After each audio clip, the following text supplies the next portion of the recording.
Instead, he's got 1 Dark Confidant, 1 Tombstalker, 1 True Name Nemesis, plus his deck is full of oddball choices like 1 Spell Pierce, 1 Liliana, and then here's the sick part, 2 Disfigure. Right. Yeah, the numbers, they're a little odd, but I love it. Yeah, this is a Brainstorm Ponder deck, so of course he has some wiggle room to find the particular spells that he needs. 3 Hymn to Turox. That is so aggressive. I know. I love it. 3 days too. A lot of weird numbers. Greg looks like he was on the play, leads off with a Delver. Yeah, this is one of these decks that, because of the odd numbers he has chosen, it's going to look crazy that he has all of these cards. Like, how can he fit all of these cards? by making them 3 ofs and 2 ofs, I think generally is how it's done. So Alex is going to fetch a basic swamp. Has no other play, it looks like. Now, Greg's mostly just trying to find a card, a creature to start generating an advantage, whether it's Delver or Tarmogoyf for the beatdown, Deathrite Shaman for some acceleration, or possibly even Dark Confidant. But for the most part, he just wants to generate an advantage and then disrupt Alex using discard and creature removal, perhaps even counter spells. Yeah, Greg just wants to get some gas going. He could use Ponder to set up his Delver. That won't work for him this time since he kept with the Ponder, but then he shuffled his deck with Misty Rainforest. So he does not currently know the top card of his deck. So that Delver, if it flips, will be flipping blind. So sorry, those Delvers. Yeah, I got a feeling what we're going to see is the second Delver means that next turn Greg can, with the triggers on the stack, brainstorm on his upkeep and ensure that both flip, putting Alex on a very short clock. Alex perhaps correctly anticipates that this is which way the wind is blowing and is going to Cabal Therapy, naming Brainstorm. That would be the heads-up play. Wow, even wisely playing the Misty first in case of daze. Very smart play. And he even has the daze. Hits the Brainstorm correctly, had the daze. This is just excellent play by Alex Ledbetter. That's so cool. I love seeing subtle good play get rewarded. Oh, he's even smiling too because he actually played around the daze. He knows. He knows. So we see Disfigure, Daze, Ponder, the cards left in Greg's hand.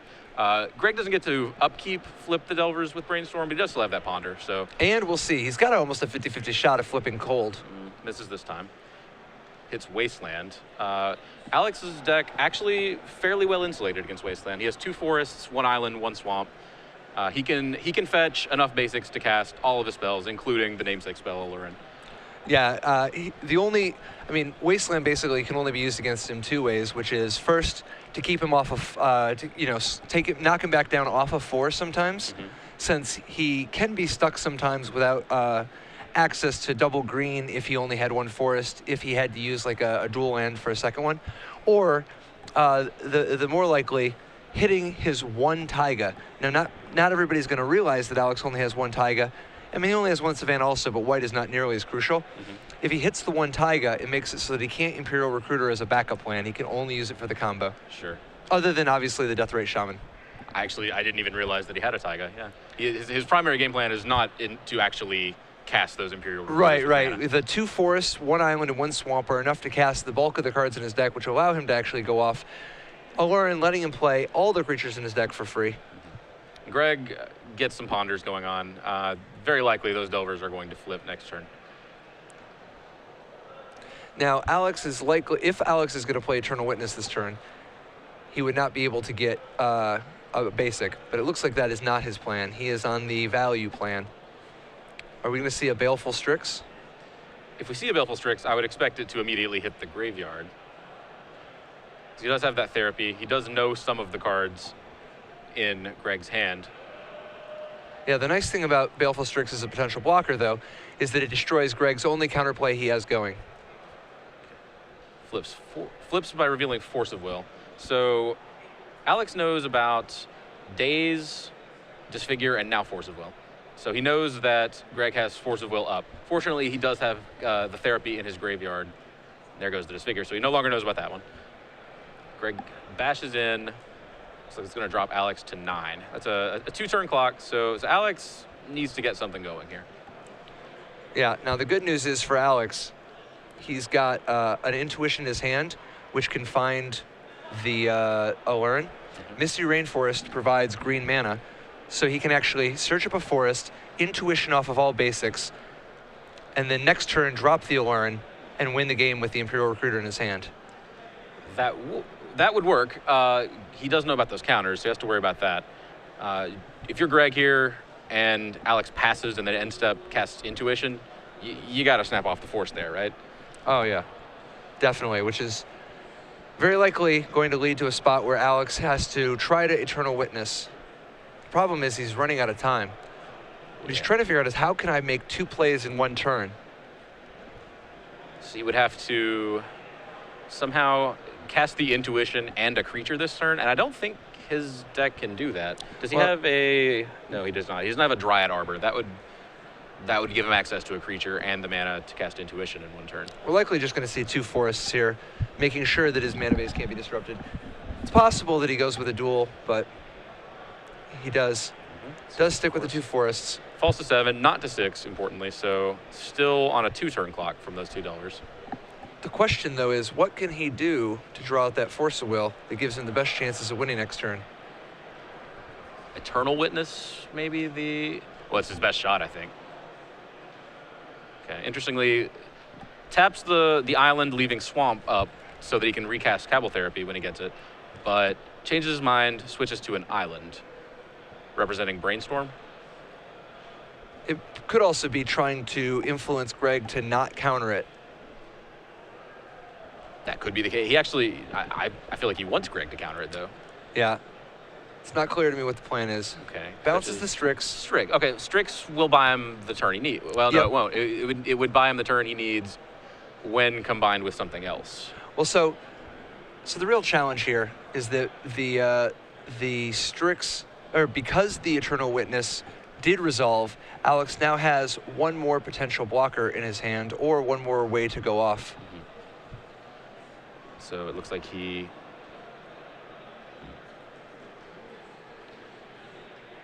Wow. Oh, there we go. It's pretty clear. He's going to need Aluren. Yeah. Aluren and... So we still has the days. He needs Aluren and... No, he's got his fan in hand. We move to game 2. Alex, after sideboarding, is going to have not a ton to change his deck. I mean, his deck is already reasonably set up well against these value decks. Most of his stuff is a little more situational.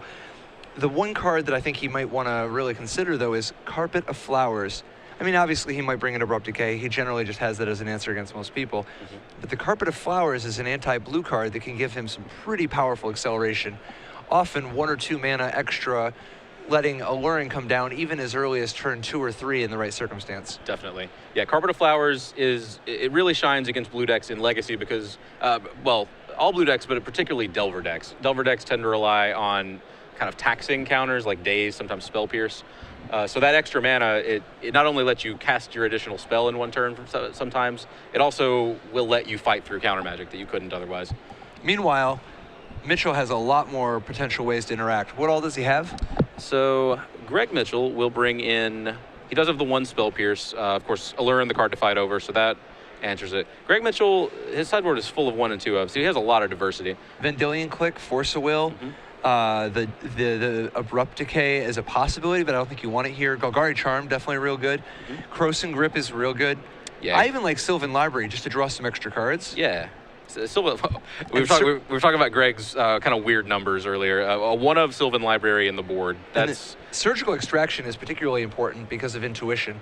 Not only does it effectively provide a 0 mana counterspell to the best tutor in his deck, it also removes the possibility of ever going off ever again most of the time. You know, I mean, obviously you can leave 1 copy behind, but it often will completely shut down the combo. Oh yeah, if Alex loses his Allurens, his deck really doesn't do much. Yeah, it takes a long time to find the 1 Aluren that's left. So yeah, Greg can interact on the stack with the Force of Will, the Spell Pierce. He can interact using some kind of deck manipulation tricks with like Surgical Extraction, like we said. The one way that he can't reliably interact is by trying to use creature removal to break up the combo once Alex gets going. Alex's deck has kind of contingency plans in that case. He can use weird stack tricks with, what is the card? Dreamstalker. Dreamstalker, Cavern Harpy, those can kind of create loops with like bounces on the stack. I won't pretend to understand it, but I know Alex told me that he can go off through any number of creature spells or creature removal spell interactions. Yeah, the usual play pattern in order to break up the possibility of creature removal is to play your Aluren, play your Imperial Recruiter, go get several Imperial Recruiters, then go get Dreamstalker. Dreamstalker doesn't target, so you can Dreamstalker, and unless they can removal spell every single Imperial Recruiter, all 4 Imperial Recruiters, you'll be able to start looping one. And even if they kill the Dreamstalker, he has 2 Dreamstalkers. So the second thing he gets when he goes Dreamstalker Imperial Recruiter is another Dreamstalker. Then he's ready to go with the Cavern Harpy. When he plays the Cavern Harpy, he even with the Cavern Harpy trigger on the stack, there's still no time to kill anything, since he could just replay it, bounce it and replay it. Then when he plays Cavern Harpy, or when he plays the Dreamstalker again, bounces the Imperial Recruiter again, he finally goes and gets his kill, but at this point, he can just keep playing Cavern Harpy first, and then with the gating trigger on the stack, play the Strix. Okay, and of course, Aluren allows you to cast these cards at instant speed, not just for free. Absolutely. The most important thing is the Cavern Harpy and Dreamstalker gating triggers. None of them target, so if the person with removal lets them resolve, the cards will go where they need to go, and the removal won't break it up. And if they try to respond, the Cavern Harpy can, in response, be played again in order to save something. Okay, so let's see, Greg's hand would have to have something like 6 creature removal spells. Well, not even that much, but most of the time people get bottlenecked on mana. Because one thing you could potentially do is hit the Dreamstalkers in response to the starting up the chain. I see. So if you're in the exact right spot, you might be able to stop. You might be able to break it up with just 2 or 3 removal spells, depending on the mana. But usually people aren't going to have 3 removal spells standing up. Of course not. Yeah, that it's.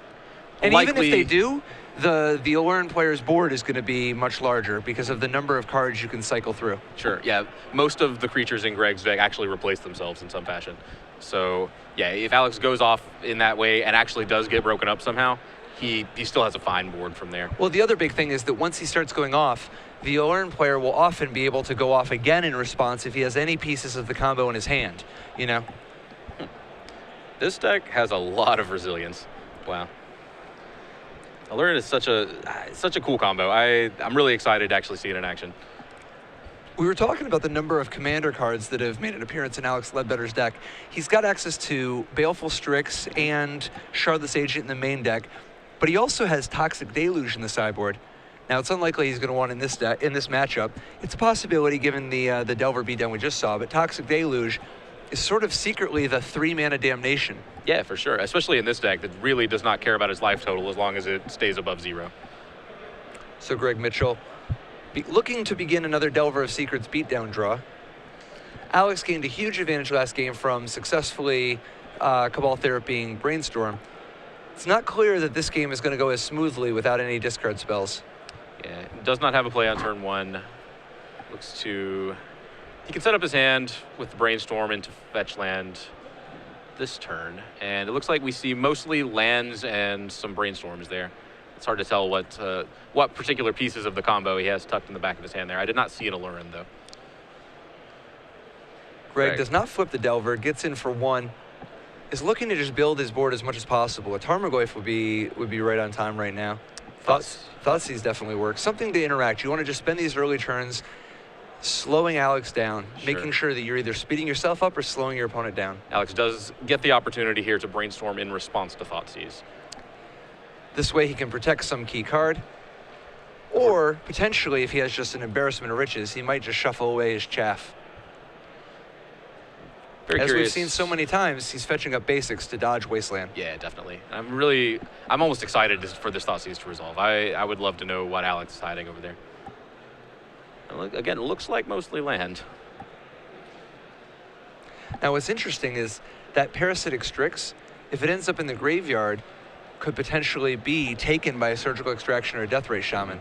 However, it's not actually vital. I mean, it's the card that actually wins the game this turn, but if you go off without the Strix, you end up with just you have all your creatures in your deck in play, and you can draw you can Necro as much as you want, and you can have tons of mana from your Coiling Oracle putting your land into play, and you can make your opponent discard as many cards as you want them to discard, and you can Demonic Tutor with Intuition. Okay. So yeah, if he does manage to snipe that combo piece, he's just going to draw his deck and put whatever he wants into play. Now, if that theoretical is if the Strix goes to the graveyard and is then extracted or eaten with Deathrite Shaman. If it just goes to the graveyard, that's even less of a problem. Alex has access to an Eternal Witness. Right. One of the parts of the combo is unlimited regrowths. Sure. Okay. Unlimited regrowth. That's something I could get used to. So we see Dreamstalker and lands still in Alex's hand. Greg does take that Parasitic Strix. Knows it's part of the combo. Possibly overvalues the ability to put it in the graveyard. We didn't really have a lot of great options. I mean, True. Dreamstalker's not doing anything. That is true. Yeah, I guess if you just kind of look at them like they're limited commons, which is really all the hand looks like, you know? Just lands, a 1/5, and a 2/2 flyer. Right. So not a whole lot he can do, but one thing Parasitic Strix can do is block. It's a 2/2 flyer. Sure, yeah, it's going to block even a flip Delver, Right. which the Delver still did not flip. It's still trying to blind. So Alex is going to crack that fetch. He doesn't want to draw the next card, but he wants to be able to brainstorm again, Sure. so as to be able to hide whatever his quality cards are from without having to shuffle them away. Mm-hmm. So we know his hand is actually just brainstorming lands, correct? Oh no, he has the Dreamstalker still. Alex looking for combo pieces, primarily Imperial Recruiter and Aluren, but really just Aluren and anything that draws cards. And we see there we see both halves of the combo. Okay, that is not a bad 2 cards to tuck away. Now, the challenge, of course, is that because he has that Misty Rainforest and not a land that produces mana, he can't actually go off next turn. That said, he's in a commanding position, and as long as Greg doesn't come up with some relevant piece of disruption, he will win the game in 2 turns. Mm-hmm. Now, hoping to dodge a relevant piece of disruption against a Bug Delver deck, maybe a little bit of a tall order. He keeps, let's see what, sorry, I'm thinking there's other Thoughtseize. So we see him to Turok getting ready to do its dirty work. The 2 big cards missing, but what the best scenario for Greg right here is hitting some land. Yeah, definitely. Most of the other cards aren't particularly relevant at the moment. Could keep him off of that Aluren for a couple turns by taking away the land, as he did. And so now this leaves him. This still is enough land to go off, though. But it does mean that Greg has Alex's options constricted a little bit here. So Alex is going to draw the Aluren. Yeah, he left the Aluren first. Okay. Now he can't actually cast that Parasitic Strix. Sorry, not Parasitic, Baleful Strix without cracking the fetch land and losing his Imperial Recruiter. Right. He's got 1 turn of just hold my breath. See what happens. And if there's nothing, go for it. Now, one thing that did not happen, Greg still has not flipped that Delver. Which is particularly brutal because Greg has a Force of Will in his hand. If he doesn't have a blue card, which is very probable given how many turns he has not flipped that Delver, right, he won't even be able to use the Force of Will. Alex confirms 4 cards. Trying to decide if he should go for it, if he should wait, try and find a discard spell, something to protect it. Well, he's seen Greg not flip the Delver for a long time, so I'm sure he's done the same calculation that we have. Mm-hmm. Yeah, I don't know if I could pull the trigger here. Again, Delver just a 1/1. We're not under that much pressure life total wise. Of course, each additional draw step is potentially another piece of interaction we have to deal with. Alex says, I'll wait. Wants to draw a card. He gets a blocker, so he is stabilized to some extent, but not for long. And Delver finally flips. And sure enough, now Greg has access to Force of Will as a result of the hesitation. Yeah, Greg has access to Force of Will. He actually doesn't even need the blue card now. He could hardcast it, should he desire. And Alex knows about that Force of Will, so he can't just jam Aluren now. He has to find a Therapy or a Thoughtseize. Likely the Shardless Agent backup plan is what we're looking at for a little while. Spin the wheel. It's Abrupt Decay. That's a good one. A very powerful way to buy himself a lot of time. Well, Greg, we know, has 2 Force of Wills, and likely no other source of pressure. He would have, I assume, cast those if he had them. So, I think we're going to see Alex on the Dreamstalker plan. Once you're on this backup plan, oh, okay, he does wait. I was going to say, once you're on the backup plan, sometimes you just keep bouncing as much as you can. Dreamstalker Shardless Agent is a pretty adorable interaction. I do love having decks that are just jam-packed with 2-for-1s. It paying off for Alex that he did not crack his lands immediately, as the double Wasteland does not end up getting to shut him down. Yeah. Wasteland has targets now, but it doesn't even really affect the game at this stage. So Greg's got to find another clock. I mean, this Liliana is something, but it is a real soft way to interact. Yeah, sure is. He does get to keep himself from taking damage this turn. Once Liliana starts to uptick, he gets to trim some of Alex's gas. He will lose, presumably, one of the Force of Wills in his hand. And Alex sitting with Aluren, Recruiter, Dreamstalker. Yeah, my guess would be that Greg's going to be trying to keep the 2 Force Wills just to make sure that he can protect himself against the only thing that can go wrong right now. Yeah. Nurse this for a little while, and hopefully he finds something like Tarmogoyf or Dark Confidant that can start making forward progress. Mm-hmm. Even a Thought Siege just to settle things down a little bit. Let him take a look, see what's going on. Yeah. See, he has, I believe, just the 2 forces in hand, right? Is it a 2-card hand? We can't see currently, but if that's the case, then he could only discard Force of Will or the card he draws for the turn. No, there's a 3rd card. Both players making forward progress. Alex taking a few risks with his mana base. Notice he doesn't have any black mana at the moment. Mm-hmm. Doesn't have black mana, exposes that Taiga. But what he does have is the ability to play either Aluren and go for the win, or Imperial Recruiter and Deathrite Shaman for the backup plan. He decides to go Force of Will the Aluren. Now the advantage to this route is that since he knows first he could have just won on the spot. The second, now he knows that Greg is down to just his final few cards, and Alex can start chaining Imperial Recruiters in order to just provide enough fuel to fight that Liliana. Yeah. Yeah, this is a weird spot for Greg.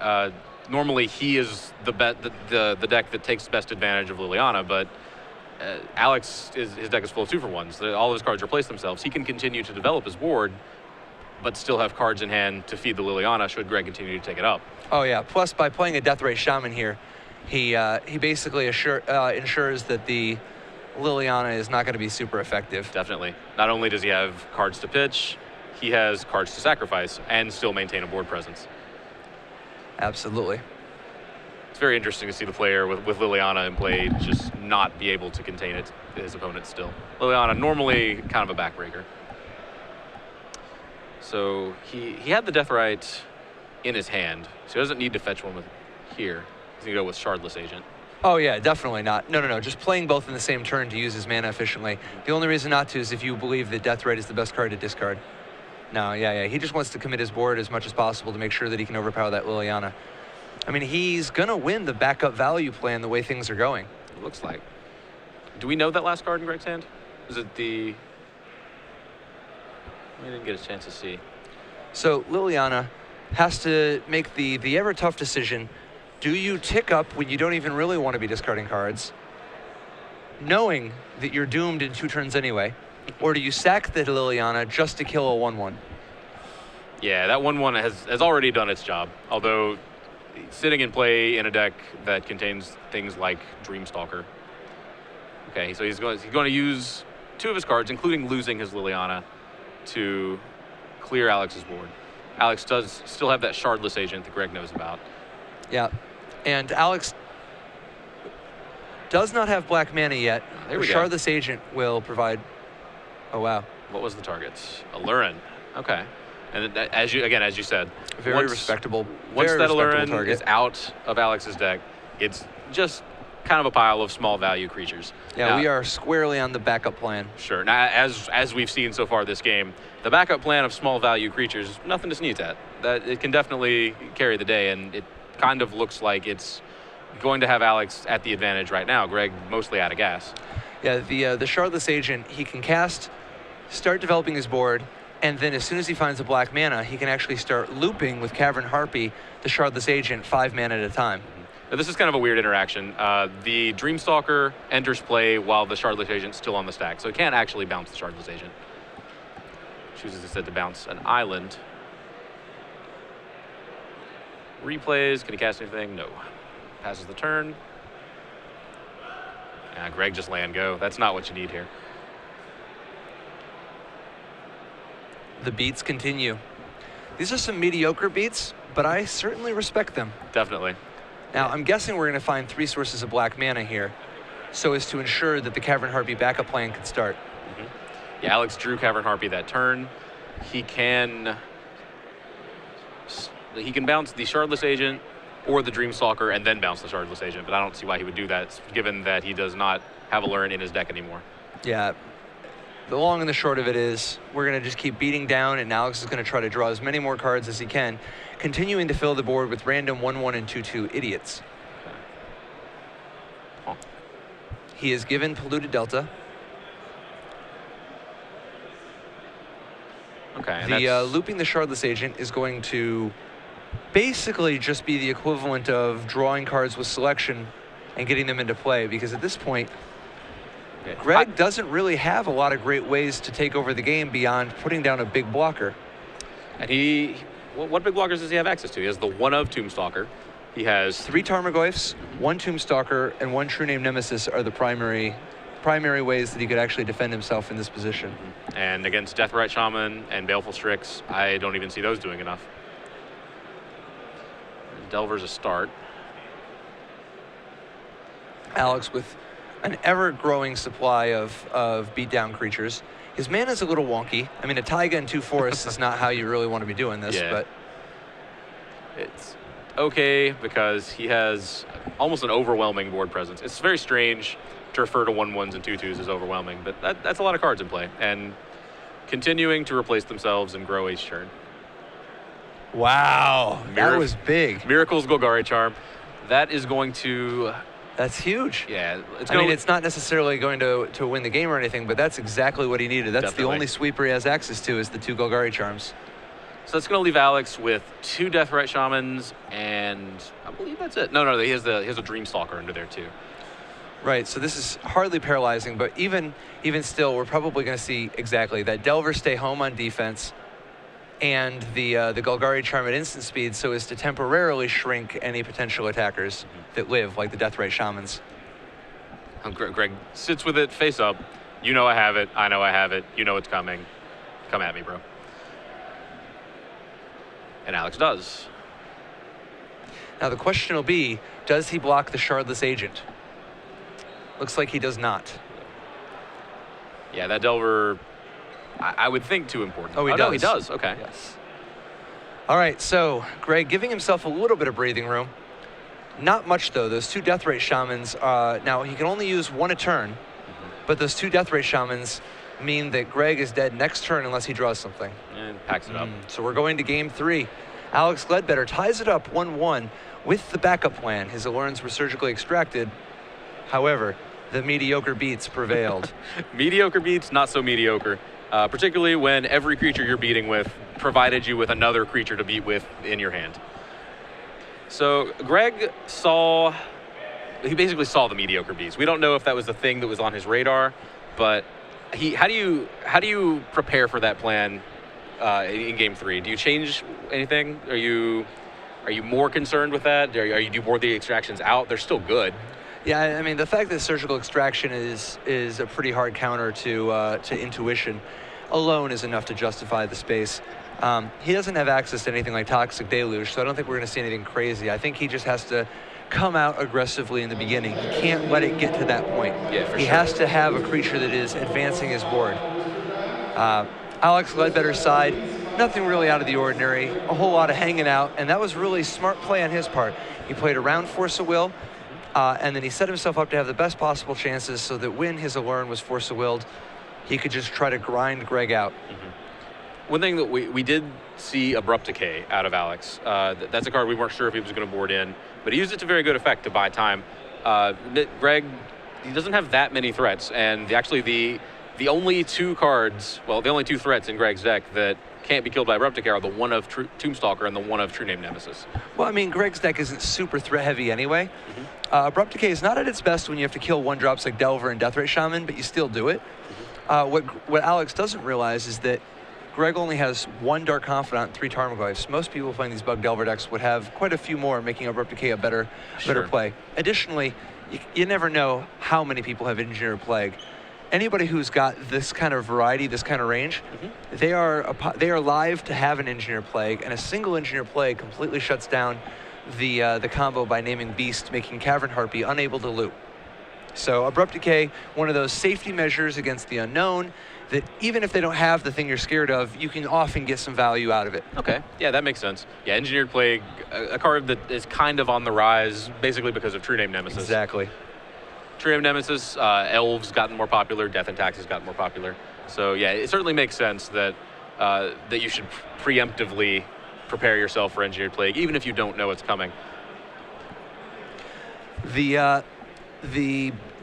guess honestly, just the Aluren game plan, not too varied. It looks like there's all these weird things going on, but at the end of the day, it's really just a bunch of cards that draw cards, and then the combo, and then the discard to force it through. A lot of Legacy decks end up being in the same path where all their cards are really doing. I mean, they have so many different names on all their cards and stuff, but at the end of the day, so many of these Legacy decks are just cards that draw cards and make mana until you do your combo and kill. Certainly not every deck, but a lot of the combo decks, you know. Sure, and that's kind of been the hallmark of combo ever since there has been combo. Draw cards, make mana, and it doesn't really matter what you do at that point. Yeah, the old school combo decks, you know, like the Pebble style combo decks and so on. Nowadays, we see so much different of a style, like with things like Birthing Pod, for instance, where there's all these weird interlocking pieces. This one has weird interlocking pieces, except all of them just draw a card. Right. Birthing Pod is much more of a, I'll tap that, blink this, gain 2 life, boom, boom, bam, you know? Either way, the Aluren deck definitely catching a lot of people by surprise today. I don't know. I mean, I haven't seen anybody doing this whole Shardless Agent, Baleful Strix style, but if anybody on Twitter has seen it, if you could reference us to who all has been promoting this sort of school of Aluren, where did this come from, you know? Because it's been a sensation today. Yeah. Tweet at us at SCG Live. Let us know, where is the origin of this? Who's been talking about it? Has anybody been winning with it? Yeah, I had not seen the Shardless Agent plan either. Once I see it, it feels so obvious, though. Greg Mitchell with a turn 1 Underground Sea, Thoughtseize taking Deathrite Shaman. The key component's not really in this hand, but it is only a 1-land hand. Deathrite Shaman was looking to provide a 2nd mana. Alex really needs to find 2 more land. Now, the good news is if he gets up to 2, he has access to things like Shardless Agent and Eternal Witness, which will really just start putting him into gear.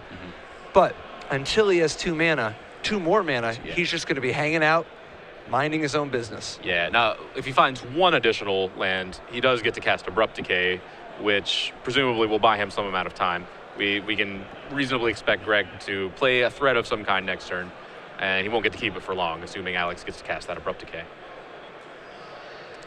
Verdant Catacombs, most likely just setting up a piece of disruption or a clock. Now, I think the best case scenario for Greg is him to Turok here, but it's completely reasonable to just, for instance, drop a Delver with Spell Pierce backup. Sure. I don't like that because of Abrupt Decay, but I do think him to Turok is like by far the way you want to do it. He's going to go for him.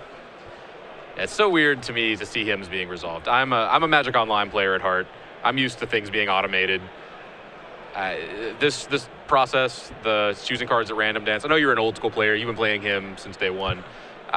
This just gets me every time seeing it happen. So this is not how we resolved him to Turox in our day. When I was your age, okay, we would first of all, sleeves weren't legal.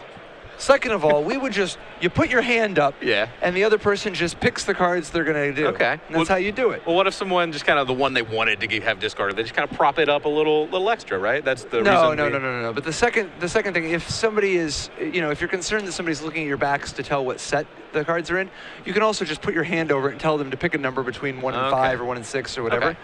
Rolling dice is like so.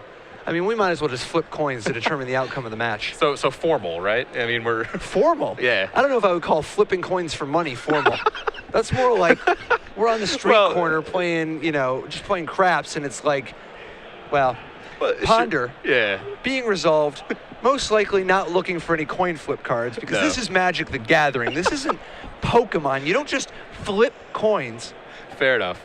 I see your point. Well, but like I said, I mean, him is a card that says at random, and he is using a randomizing device. So Oh yeah, everything I just said is total nonsense.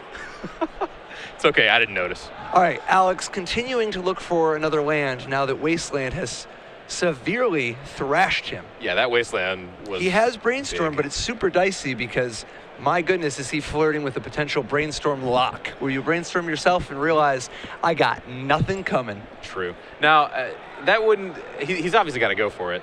Well, I said obviously. Maybe he doesn't, but I would probably go for it here. But even if he does miss, he gets locked out for 2 turns. Greg's got no pressure. He can't even presently cast a Tarmogoyf. Yeah, the real question is, does Alex go for it on Greg's end step or during his own main phase? I generally like going for it on my own main phase. The reason being, you're slightly slower, but you get to go 1 card deeper, so the risk of the catastrophic Brainstorm lock is a little lower. Okay, he does find a land. It is a basic swamp. The problem, though, is that without a fetch land, he's going to have to spend his next 2 turns playing, at best, a 1/5. Most likely, stone nothing. Did he have access to another Brainstorm or something like that? He has the Dreamstalker. He can play Dreamstalker, bounce his island, and replay it untapped. Yeah, I mean, it's not like Dreamstalker is some great blocker here. If there were a Tarmogoyf, sure. Maybe he'll play it anyway, just figuring, oh, I want to block the Delver. Right, exactly. There's a chance it blocks the Delver, but he doesn't have any way to dig. He is going to spend the next turn doing nothing. Do we know that top card? Yeah, he knew. He just flipped it. Okay, that Ponder. I couldn't remember if this was the last card from Ponder or not, but it was. Alex gets nothing. He loses. Good day. Yeah. Loses. Still no land. He knew that. Even when he finds the land, still has to wait a turn before casting a 3-drop, or else cast the one he wants to resolve the least into the Daisy that he knows about. Greg's going to Ponder again. Yeah, I mean, if he finds the land, the most likely scenario is we see a Charlotte's Agent, so at least he presents 2 threats, so the Daze only gets 1. Greg, we caught a flash of his hand. We see, I believe it was 2 Force of Wills. Yeah, Greg definitely light on mana. Not only does he not have a 3rd land, up until this Deathrite Shaman, he did not have a green mana. However, Deathrite Shaman, the best of all of the Black Birds of Paradise, able to fix everything for Greg. The old Birds of Paradise / Grim Lavamancer split card.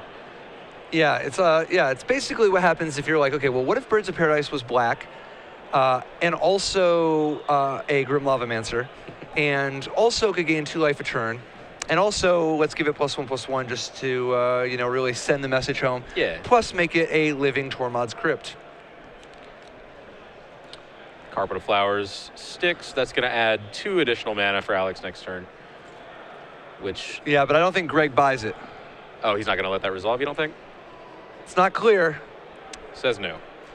Yeah. Alex is low on mana. The last thing he wants is for Alex to just get 2 more mana of any color each turn. Yeah, that makes sense. He pitches Spell Pierce, which is... Force of Will, of course, still a 2-for-1, but in this case, the card you were pitching, Spell Pierce, that card was pretty much dead if Carpet of Flowers resolved in the first place. Oh yeah, Carpet of Flowers is just absolutely incredible against blue decks, particularly ones that are trying to deny your mana or attacks it with Spell Pierce or Daze.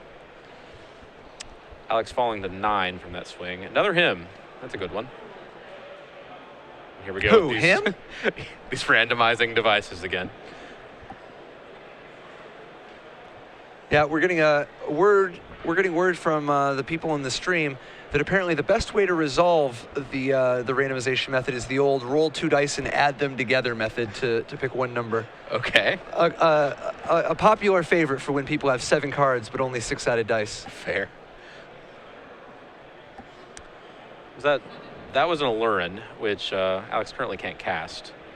Shroudless Agent, trying to draw out the Daze, also just trying to present something, you know? Yeah.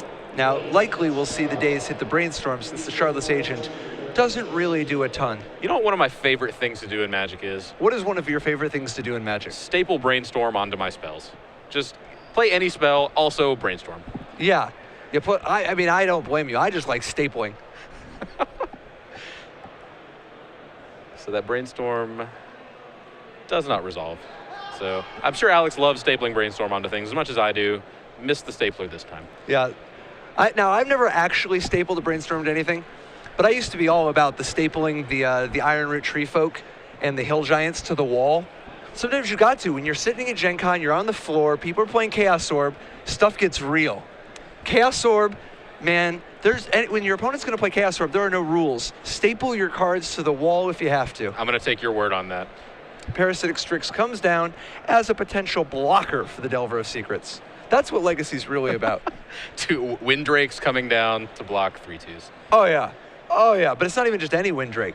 I mean, it's a Windrake with potential upside. Potential upside. Upside not even realized. There is no black creature in play on Alex's I mean, side. it could potentially come back some later day. Fair enough.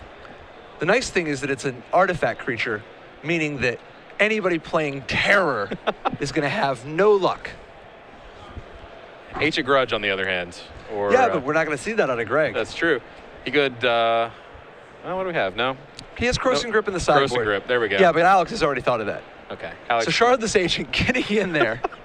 One step ahead of us. Still has a target for Crossing Grip. Who are we kidding? Oh, yeah. Okay. See, and it's funny because it looks all fun and games. It's like, oh, ha, ha, ha. He's at 11. It's going to be a long time. But looks like they call the match. Yeah, Alex gonna back it up. I believe the Aluren is shown. Oh, did Alex get that? Yeah, we need some. Could he cast the Aluren? I mean, what is the life total here? Because Deathray Shaman was actually threatening to do a bunch of damage. Greg didn't win. Yeah, okay. So how was the final damage? Because there was 2 from the Deathray Shaman. Did he have a removal spell for the blocker? Well, I think that Alex was not necessarily dead that turn, but couldn't actually go off there, so felt like he was drawing dead maybe. I don't think he could. Yeah, down to 4, down to 2. Maybe we don't have the life totals correct. Ah, okay. So there were 2 Deathray Shaman. Yeah. The Deathray activation put him on too short of a clock. Looks like our life total on the screen was 1 turn behind. I gotcha. A classic Deathray Shaman chain in Grim Lavamancer fashion. Greg Mitchell takes the game and the match 2 games to 1. Bug Delver defeating Aluren. Yeah, and that is